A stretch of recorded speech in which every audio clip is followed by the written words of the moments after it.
Alors, on va mettre les observations que l'on a faites dans l'activité précédente et on va compléter le cours. C'est à la page ici 52 du lutin. Alors, on va résumer et traiter ce qu'on a vu, l'effet des opérations sur les inégalités. Alors, si l'on a un nombre A plus petit qu'un nombre B, on a vu que si on ajoutait un même nombre C, alors on ne change pas le sens.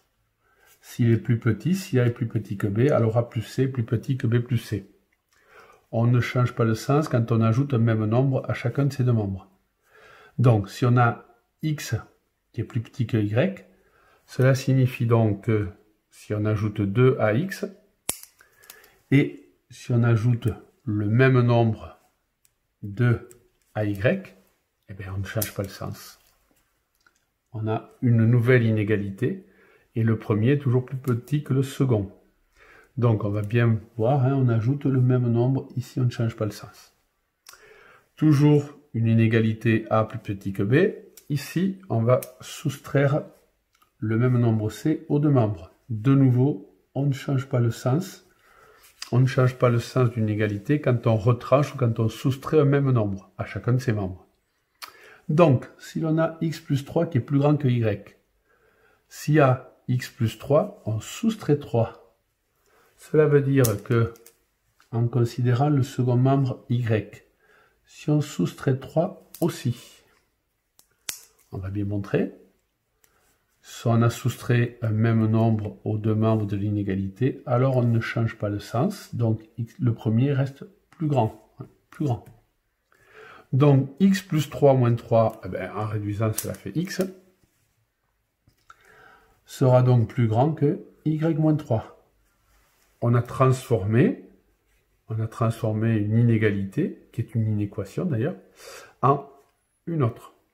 Ensuite, si l'on a toujours A qui est plus petit que B, mais attention, avec un nombre C qui est strictement positif, c'est-à-dire 2, 3, 5, 7,5.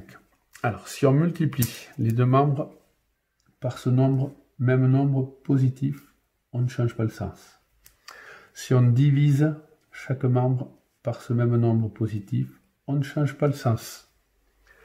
La règle, c'est qu'on ne change pas le sens d'une inégalité quand on multiplie ou qu'on divise chacun de ses membres par un même nombre positif non nul. Je viens de me rendre compte que ici, il faut enlever le A.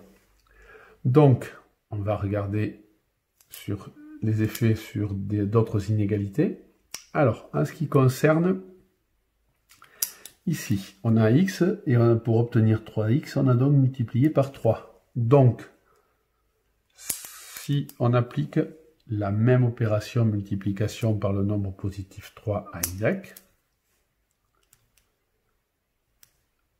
eh bien, comme on a multiplié par un même nombre positif, on ne change pas le sens.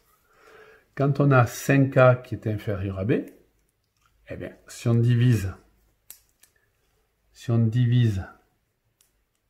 5a par 5, et si on divise le second membre b par 5, et on ne change pas le sens cette fois-ci, le premier était plus petit. Alors par contre, quand on divise 5a par 5, on se rappelle qu'on trouve a, qui ici sera donc plus petit que b sur 5. Et ça, c'est le cas où il faut faire attention.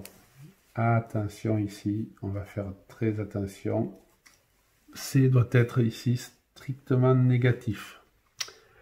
Donc, si l'on multiplie par le nombre C, qui est strictement négatif, si A est plus petit que B, alors on change le sens de l'inégalité. Si l'on divise A et B par ce même nombre strictement négatif, alors on change le sens de l'inégalité. En fait, il faut faire très attention quand c'est strictement négatif. Alors, on va regarder sur un exemple ici. Si l'on a un nombre 2 fois x qui est plus grand que y, pour obtenir moins 6x, à 2x, on va donc multiplier par moins 3. Il faut écrire assez petit. Et donc, y, on va aussi le multiplier par le même nombre négatif, moins 3. Et c'est là, attention, dès qu'on a multiplié par les mêmes nombres négatifs, alors on change de sens. Ici, 2x était plus grand que y, donc après ce calcul, le premier membre sera plus petit que le second.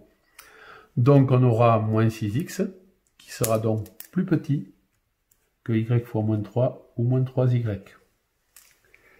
Donc, quand on a moins 4a qui est plus petit que 12, pour obtenir le nombre a, on va diviser moins 4a par moins 4.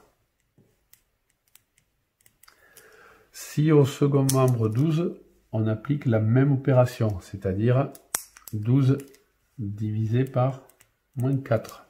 Comme on divise par un nombre négatif, attention, de strictement inférieur, l'inégalité devient strictement supérieure. Il en aura alors le nombre a, moins 4a divisé par moins 4, c'est a, qui sera donc strictement supérieur à 12 divisé par moins 4 à moins 3. Donc, ce qu'il faut surtout repérer, c'est que c'est comme la règle qu'on appliquait sur les égalités, sauf ici quand c'est négatif. Quand on multiplie par un négatif ou quand on divise par un négatif. Il faut penser à changer le sens. Allez, on va s'entraîner à appliquer ces règles.